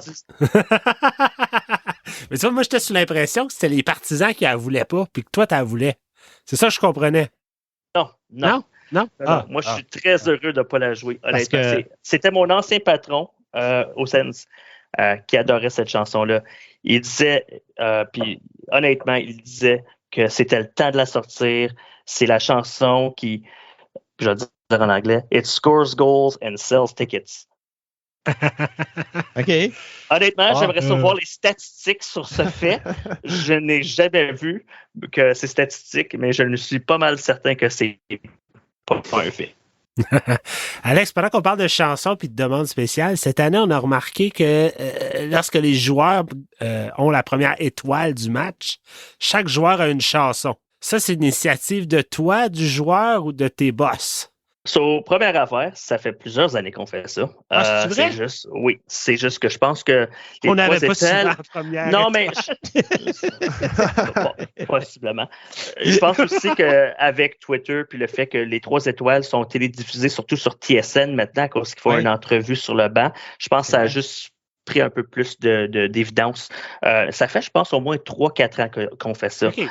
OK. Puis honnêtement, c'est pas quelque chose qui m'a été demandé. Qu'est-ce qui arrive, c'est qu'au début de la saison, durant le camp d'entraînement, les joueurs remplissent un petit sondage. Beaucoup de questions par rapport, surtout sur un côté marketing, ta charité préférée, quelle équipe te grandit à jouer, ta ligue d'hockey mineur, des questions comme ça. Puis aussi des questions sur la musique, tes bands préférés, tes chansons préférées. Puis une des questions était, si tu étais un joueur de baseball ou un lutteur, ce serait quoi ta chanson d'entrée? Okay. Puis, quand j'ai vu ça sur le sondage, moi, que j'ai commencé à faire, c'est me dire, on fait plus des chansons individuelles de but. Ouais. Mais, est-ce qu'une situation où ce que je trouve... c'est ça. Exactement, mon chum. Mais, est-ce qu'il y a une situation que je pourrais m'en servir? Oui, principalement, tu vas l'entendre durant les 3 étoiles du match.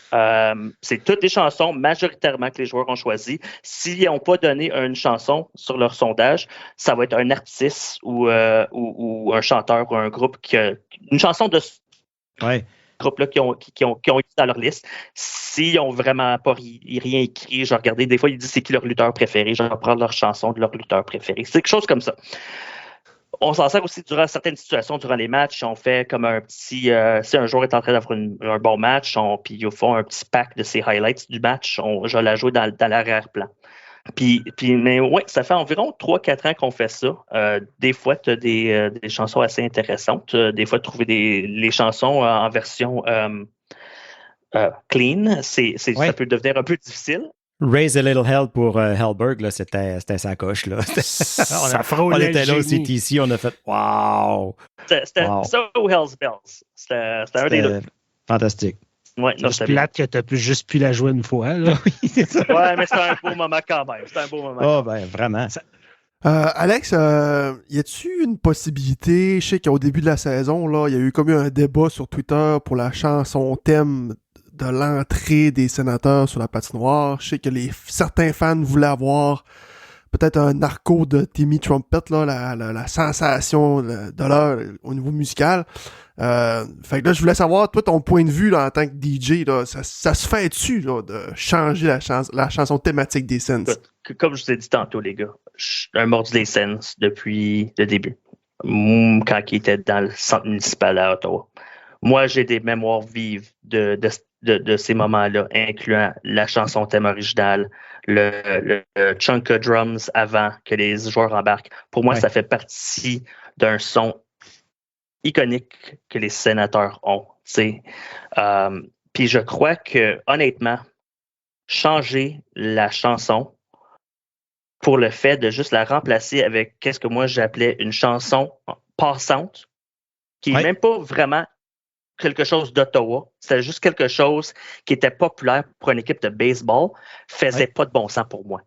Pourquoi remplacer ça pour quelque chose qui, comme ils disent, c'est un passing fad? Dans 1 an ou moins, on s'en rappellera plus. Même que le monde en parle beaucoup moins que déjà.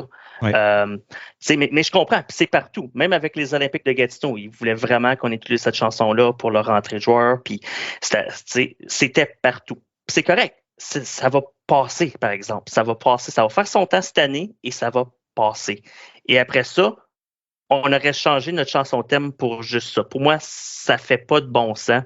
Je suis pas très... écoute, s'il m'aurait dit de le faire, je l'aurais fait. Je suis un bon employé qui respecte l'autorité puis de mes patrons. Mais je pense qu'on était tous en accord dans ce moment-là. Oui, que c'était important de garder les traditions qu'on a en place parce que je pense que pour beaucoup de monde, on est une équipe de 30 ans, puis garder des traditions, c'est pas tout le temps évident. Puis je suis fier qu'on a encore ces traditions-là aux Sénateurs parce que je pense que ça fait quelque chose de très particulier pour nous. Mais ça, c'est mon opinion. Je suis bien d'accord. Puis moi, je suis le premier à chialer après les partisans du Canadien qui ont volé le olé olé au soccer. Fait que je me disais, on va pas aller voler une chanson au baseball en plus. Là. J'aurais plus de crédibilité. Là. On va avoir fait la même affaire. Écoute, on s'en sert. Je m'en sers pour le début des matchs. J'ai trouvé une autre place pour le placer pour l'instant. Ça va faire son été. Écoute, soyons honnêtes, là, c'était comme le Senseco Movement là, l'année passée, ou l'année 2 ans passés, excuse-moi, là, écoute, les dernières années sont floues, on se rappelle plus c'était fort, c'était populaire, je jouais, Seco Mode au début du match, c'était ça, le monde capotait. Il y en a certaines personnes qui disaient, il faut que ce soit notre chanson pour l'éternité. Non. Est-ce que quelqu'un écoute encore cette chanson-là? Non, c'est ça. Le monde, ils sont très émotifs. Puis la musique est très émotive aussi. Ils entendent quelque chose, ils sentent que c'est fort, ça l'inspire, ça donne un sens d'énergie pour le moment. Mais après ça, comme beaucoup d'affaires de nos jours, ça fait son temps et ça passe très rapidement. Et c'est quelque chose que j'ai vraiment découvert avec la musique. C'est que beaucoup des trames populaires de l'instant font leur temps très rapidement. Comme ils disent en anglais, the shelf life is short. Ouais. So, pour moi, non, c'est jamais quelque chose que j'ai entretenu comme idée que j'aurais même recommandé à mes patrons de faire un changement. Puis les décisions pour la même, ça a été Song 2 de Blur, la chanson de but pendant longtemps. On est allé avec du Avicii un bout de temps. On est revenu à Song 2. Toutes ces décisions-là, c'est des décisions du marketing? C'est avec vous autres qui donnez votre opinion? Ou? Écoute, pour l'instant, personne m'a abordé le sujet d'une volonté à l'interne de changer la chanson. Moi, j'ai aucun problème avec ça. C'est sûr que dans le passé, qu'est-ce qu'on faisait? C'est que durant la saison, on avait une chanson, puis on l'a changé souvent. Chaque année, on avait une chanson au début pour l'année, puis on la changeait. Mais dans les séries, Song 2 revenait tout le temps. OK. On a eu, comme je me rappelle, une saison où c'était le catch de l'équipe en anglais, c'était Ready for More, mais la chanson, c'était More par Usher. Puis pendant un petit bout, c'était Avicii, Wake Me Up, qui, by the way, c'est moi qui ai choisi celle-là. Bienvenue. Celle-là, j'ai trippé pas mal fort. Puis la soirée avant le match d'ouverture des Sens de cette saison-là, c'était même pas cette chanson-là. C'est moi qui ai fait la recommandation, le changement de la soirée d'avant. Puis c'est juste le bon bout dans la chanson, là. C'est juste le bon petit bout. Aide de Powerplay, c'est-tu toi aussi? Pas de Powerplay? Tsunami, là? Je viens juste à changer assez récemment pour quelque chose de différent. Pendant un petit bout, le Powerplay, c'était un edit de Tsunami que j'avais fait plus ou moins moi-même avec le vocal Powerplay qu'on a essayé depuis plusieurs années. Je l'ai changé récemment pour quelque chose qui fasse un peu plus, pas beaucoup de feedback. Je voulais voir qu'est-ce que le monde était pour dire. Quelques personnes m'ont dit de retourner à la vieille, qui l'aimait beaucoup. Je vais lui donner encore un petit peu de temps, mais je suis pour le Powerplay, tant aussi longtemps que c'est une chanson qui fesse, je trouve que c'est ce qu'on veut. Mais ça, c'est quelque chose qu'il n'y a jamais eu une grosse particularité que les fans tiennent vraiment fort avec. Puis les joueurs, donnent-tu leur input un peu? Ça arrive-tu des fois que les joueurs disent « Ah non, nous autres, là, on veut vraiment ça pour le powerplay » ou « On veut vraiment ça pour... Non, pour les matchs puis pour les éléments de production, ils donnent pas vraiment leur appui. Okay. Honnêtement, pendant la vaste majorité de mon temps, j'entendais vraiment pas de la chambre des joueurs beaucoup, même du tout. C'est seulement dans les dernières années qu'on a commencé à recevoir un peu plus d'input. Marc Méthode, c'était un des premiers à communiquer avec moi directement puis me faire des recommandations. Ouais, okay. Oui, un autre ancien de la Salien. Je peux vous montrer une photo dans mon livre d'école. Il était 1 an plus jeune que moi. C'est vrai? Après, fait que tu as bullié Marc Méthode? Non, je pense pas. Il était assez. Non, il était déjà bien plus grand que moi, là, les gars. Regardez-moi, là, un 5 pieds 4, là, je m'en vais pas loin bien vite. Marc, c'était un des premiers vraiment communiquer avec moi. Puis c'est vraiment la période d'échauffement qui est très importante pour les joueurs.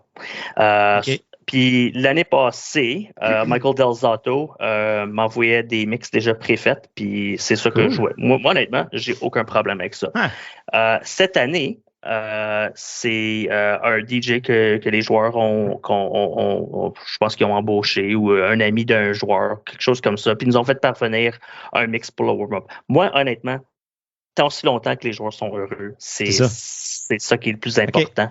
Ça, c'est leur bout plus à eux autres, si on veut le warm-up. Exactement. Okay. Ils vont me faire parvenir une liste, je vais leur faire un mix. Et ils me font pas parvenir de liste. Je vais jouer quelque chose quand même. Mais s'ils ont des mix déjà faits, moi, là, ça me fait absolument plaisir de jouer ça pour eux autres. Est-ce que DJ Mika Zibanejad t'en envoyait dans le temps? Jamais.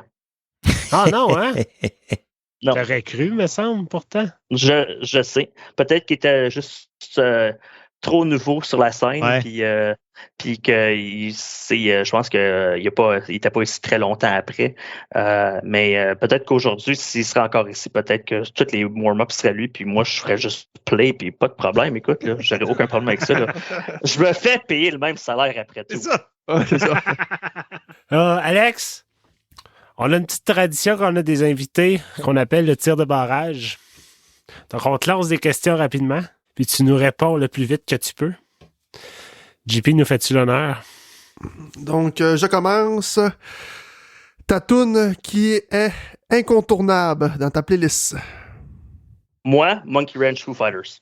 Fait que quand on va l'entendre là, au CTC, on va dire ça c'est Alex qui joue sa toune. Ça a un côté très émotif pour moi. OK. DJ au centre Canadian Tire ou au centre Slush Poppy? Centre Canadian Tire, sans question. Mais honnêtement, le centre Slush Poppy est une surprise et des amitiés que je m'attendais jamais à faire. J'avais un contrat seulement de 5 matchs avec eux quand ils ont ouvert le Centre Slush Poppy. Et je suis tombé en amour avec cette organisation-là et avec le personnel qui travaille là. Alors, je ne vais jamais dire que c'est un proche deuxième, mais c'est très Le contrat s'est incroyable. prolongé, disons. Tu as assez aimé ça pour dire, OK, Oui. je continue. Ah oui. Oui, absolument. Mais c'est nice. sans aucun doute, le Centre Canadian Tire, j'ai été capable de faire les événements les plus incroyables de ma vie en travaillant là. C'est absolument, pour moi, l'incontournable que j'aurais pu jamais demander dans ma vie. Des finales de la Coupe Stanley, des tournois de hockey mondial, des événements internationaux. Ouais. C'est juste absolument incroyable. Qu'est-ce que cette aréna-là m'a apporté dans ma vie? Tu viens de mentionner certains événements, matchs que tu as eu l'honneur d'être DJ. C'est lequel ton moment préféré à ce jour avec les Sens? Ou en général, là, peu importe. Là, Le match que je n'ai jamais oublié, c'est le 3e match de la finale de la Coupe Stanley en 2007. Ouais. L'énergie était incomparable à n'importe quoi. Arriver à l'aréna en shorts, être dehors au mois de juin pendant la finale de la Coupe Stanley, c'était absolument incroyable. Puis c'était seulement, ma 2e saison, je pense, avec les Sens. Okay. Moi, je me disais, toutes les années vont être comme ça, oui, incroyable! C'était leur seule victoire, le troisième match, hein, c'est ça? Exact. OK. Oui, quelle victoire! Oui, puis c'était vraiment là. Je pense que je n'ai jamais oublié ce moment-là. On n'a pas parlé, là, je fais abstraction du tir de barrage, là, mais tu as été DJ pour un aréna vide. Oui, c'est vrai. Ça, ça devait être particulier, ça. Veux pas, là. Je fais C'était différent. C'était difficile. Ça a vraiment poussé l'enveloppe sur l'amour du travail, parce que c'est difficile de faire ce que tu fais quand tu n'as pas la foule qui t'énergise. Un feedback, hein? Et aussi, en même temps, c'était des moments très difficiles, mentalement et émotivement, pour beaucoup de monde. Travailler autant de matchs, avoir un horaire erratique qui changeait constamment à cause de la COVID, qui était très difficile sur ma famille et moi. Moi, ma boss, ma productrice, et Jonathan, on est les seuls qui ont travaillé tous les matchs entre les Sénateurs et les Sénateurs de Belleville pendant cette saison-là. C'est vrai, parce que Belleville jouait au CTC à ce moment-là aussi, oui. C'était incroyable, premièrement, qu'on n'a pas eu la COVID. Ouais, OK. moi, je suis encore, comme ils disent, COVID-free since 2020. OK. Mais c'était absolument incroyable qu'on ait été capable de passer cette saison-là. Ça a pris beaucoup de temps à s'en remettre après ça. C'était très difficile. Je crois dire que facilement l'affaire la plus facile de toutes, et puis la partie qui était vraiment plaisante, c'était le retour à la maison parce qu'il n'y avait pas de trafic dans le stationnement. Oui, c'est vrai. C'était super. Mais sans blague, le premier match où il y a eu des partisans, ça devait être malade suite à ça. C'était 500 personnes, JP. Ouais. Quand même. C'était le fun, mais 500 personnes d'un amphithéâtre de 18 000. C'était toi qui gérais les bruits de foule? C'était-tu fait parce qu'il y mettait aussi dans l'aréna à un moment donné, là, je pense? Oui, on a changé un peu notre dynamique de notre équipe. Alors moi, comme vous avez vu probablement durant la saison de la pandémie, je faisais aussi le Goldhorn quand il y avait les buts. Alors, tout mon équipement, tout mon setup a été shifté dans la salle pour qu'on garde une distanciation sociale. Ah ben oui. Puis le gars qui faisait la horn, généralement, a été placé sur la job de faire le bruit de foule. Ah, OK. Alors, EA Sports envoyait des kits aux équipes de la Ligue nationale. Non, ça venait de EA Sports. Oui, c'était absolument incroyable, l'équipement. Puis l'équipement qu'ils nous donnaient, là, c'était vraiment incroyable. Il y avait plusieurs types de sons et d'effets et c'était incroyable. Là. Relatif aux émotions de ce qui se passait. Là. Oui. Puis je te dis tout de suite, là, une anecdote, là, c'est que je me rappelle, il y a un match que notre gars était, je te dis, là, s'il y avait un prix à la fin de la saison pour le meilleur, là, il les appelait les crowd sweeteners.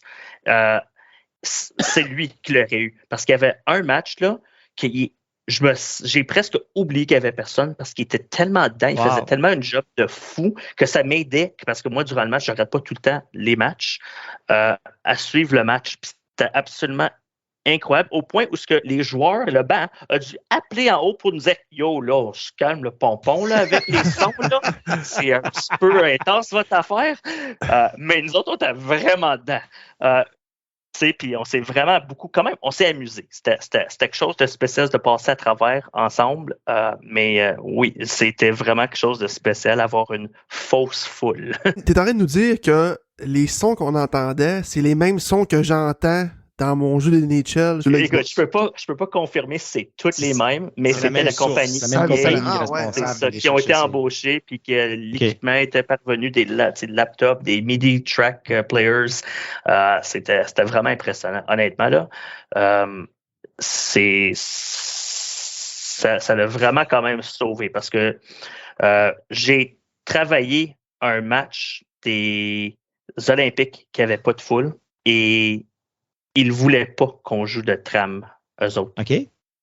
Un amphithéâtre sans même fausse foule, c'est comme une bibliothèque. Et c'est pas vraiment très plaisant. Les fois qu'il n'y avait pas de la fausse foule, ça me rendait un peu inconfortable. Tu sais, là, si tu dors avec un ventilateur là, toute la nuit, puis tu perds l'électricité, puis il lâche, t'es comme... Ouais, c'était plus ou moins la même idée. J'avais besoin de ce son. Même un match de hockey mineur, t'as au moins une trentaine de parents de chaque bar qui crient, tu sais. Là, à zéro, là, pour une comme une ligue de garage majeure, là, ouf. Ouais, comme une ligue de garage, à peu près. Ouais, c'était spécial. Mais oui, on a bien travaillé en équipe pour que ça soit bien présenté.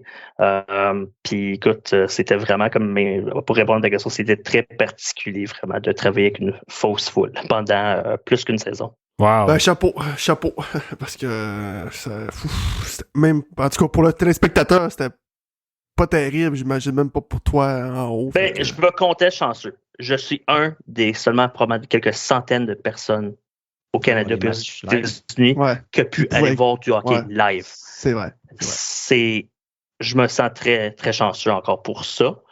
Puis pendant la pandémie, ça l'a fait vraiment une façon de se sentir comme qu'il y avait quelque chose d'autre à la vie. Tu sais, je n'étais pas pris juste dans ma maison à tout temps. Je sortais pour aller en part. Puis c'était pour moi une forme de thérapie, honnêtement. Être capable de sortir de la maison, voir des amis encore, pendant que beaucoup de monde ne pouvait pas. Nous autres, on s'est parti à un podcast.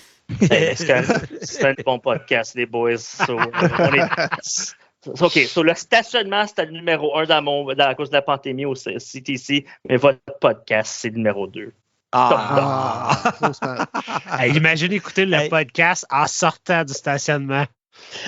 Parfait, écoute, tout est parfait. J'écoutais bien des affaires en sortant du stationnement, là, je te dis, là, mais je me rendais à la maison bien plus rapidement aussi.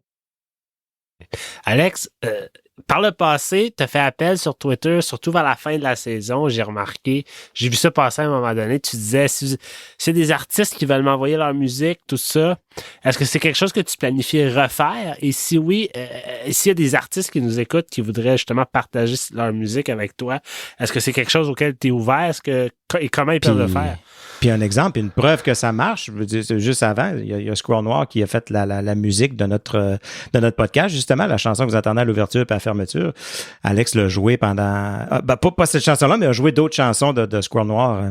Oui, puis c'est pas le seul. Écoute, depuis plusieurs années, le monde sont bienvenus à m'envoyer n'importe quoi, communiquer avec moi sur Twitter, m'envoyer leurs chansons.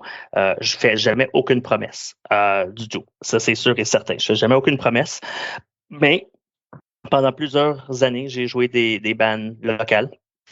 Il y en a des bands d'Ottawa, comme un Iconoclast. Il y avait aussi The Fully Down, parce qu'il y a un des membres de cet ancien band-là qui était à mon école secondaire.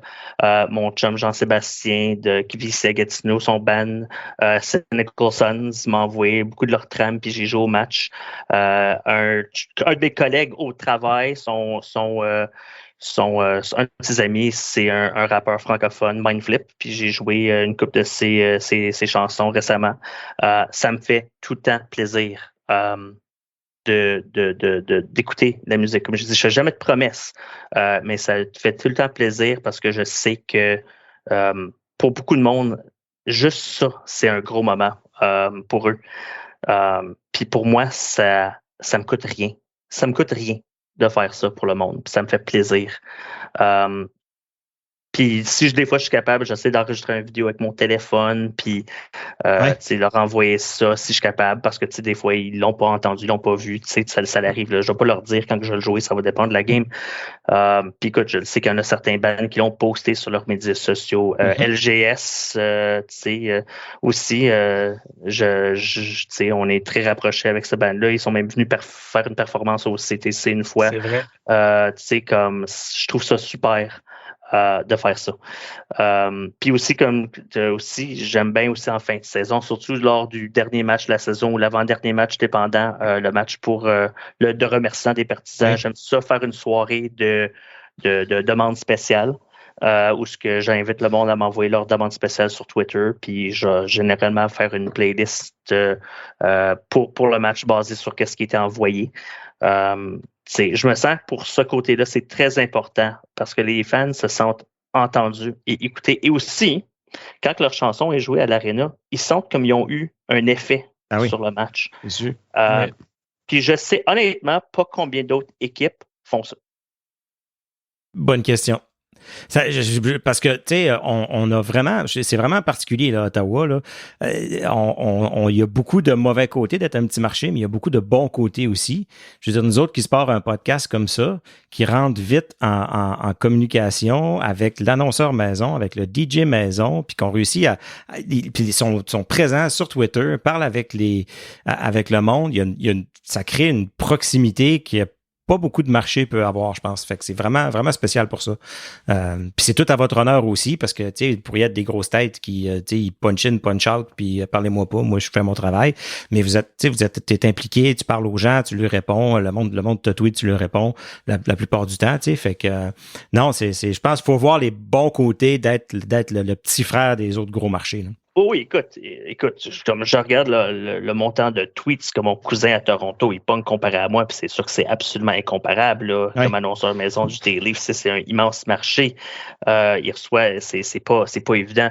Écoute, moi, j'essaie le mieux que je peux pour répondre au monde. Écoute, veux pas, comme vous savez, je suis un père de famille, j'ai une job à temps plein, j'ai mille et une autres affaires qui se passent dans ma vie. Je vais pas tout le temps répondre à tout le monde. C'est pas à cause que je me sens comme je suis une vedette plus haute que les autres. Je le suis pas du tout. Je suis simplement très occupé, puis des fois, je vois un message, des fois, je le vois pas. Mais je fais tout le temps un effort assez constructif pour répondre aux questions. Certaines questions répétitives, je commence à moins les répondre, ou moins, tu sais, comme, hey, c'est quand vous allez changer de chanson de but. What do you want me to tell you? Tu sais, ou des commentaires négatifs, tu sais, que ma petite sœur de 10 ans préfère un meilleur job que moi. Écoute, c'est fort probable qu'elle pourrait probablement faire un meilleur job que moi. Je n'ai jamais nié ce fait-là. Simplement, c'est besoin d'être dit. C'est ça, généralement, tu sais. J'essaie mon mieux, par exemple, d'essayer de répondre au monde le plus souvent que je peux. Ça me fait mon bonheur. Je crois que le monde aime ça aussi, que sentir qu'on a une connexion avec l'équipe et avec le match. Puis écoute, comme j'ai dit, moi, ça me coûte rien. Ça me coûte de mon temps et c'est tout. Alors, pourquoi pas? Alex, depuis plusieurs années, on se le cachera pas, ça a été difficile entre les sénateurs puis beaucoup de partisans, puis de voir qu'un gars comme toi qui veut justement connecter avec les partisans, autant francophones qu'anglophones, puis je lance des fleurs aussi à ton collègue John Trottier qui est très actif aussi sur les médias sociaux. Je veux justement te lever mon chapeau. Je pense que c'est vraiment, vraiment apprécié de tout le monde, tout ce que tu fais. Oui. Et puis, je veux aussi te remercier pour ton temps. Puis d'ailleurs, que tu es ici ce soir avec nous, ben ça prouve justement à quel point tu es dévoué à ce que tu fais, puis c'est une passion. Puis pour ça, on te dit merci vraiment beaucoup. Ben, mais écoute, les gars, merci vraiment. C'est grandement apprécié. Puis, écoute, n'importe quand, là, ça me fait plaisir de revenir. Là. C'est vraiment spécial que vous avez commencé ça, un podcast francophone dans la région. Je crois honnêtement que c'est quelque chose qui manquait fortement et vous faites un beau travail. Alors, chapeau à vous pour ce que vous avez commencé et que vous continuez à faire. Bon, ben, après que JF nous a tous mis à terre, Alex Marchand nous aura relevé un peu. Oui. Tellement sympathique, Alex. Maudit qu'on est chanceux d'avoir des francophones dans l'organisation comme ça. On se plaint qu'il n'y en a pas beaucoup, mais où je concerne, je pensais que j'avais dit un si avec un ré, mais non, je pense que je suis correct. Où en serait-on si on n'avait pas Alex Marchand comme DJ, puis si on n'avait pas John Trottier comme annonceur? C'est le fun de pouvoir jaser avec eux autres en plus, qu'ils soient ouverts. Je sais pas si tu peux faire ça à Montréal, appeler le DJ puis l'avoir en entrevue. Peut-être Diane Bibeau. Peut-être qu'on pourrait avoir Diane Bibeau une prochaine fois. C'est sûr que c'est pas Michel Lacroix. Non, c'est ça, hein? Je pense pas, hein? Non, c'est sûr. C'est un des avantages d'être dans un plus petit marché, je pense. Nicolas n'aime pas ça quand on dit ça, mais c'est un des avantages d'être dans un village. Oui. Bon, ben, messieurs, mot de la fin. Oh, on n'a pas pensé à un mot de la fin. Des si avec des raies, si j'aurais. Ah, ça va être le mot de la fin, si j'aurais. Si vous vous promenez dans les rues de Gatineau, depuis que les gens peuvent, au Québec, avoir des plaques d'immatriculation personnalisées, il y a quelqu'un à Gatineau que sa plaque, c'est si j'aurais. Si j'aurais. Faut que je la vois, ça vaut 100$. Quel bon câble. J'aurais payé pour avoir ça aussi. Si j'aurais eu assez d'argent, j'aurais payé pour avoir ça. D'ailleurs, en terminant, une petite mention. Si j'aurais un peu de temps, j'irais faire une petite revue à la brigade sur Spotify et Apple Podcasts. Merci tout le monde. Merci beaucoup. Bye bye.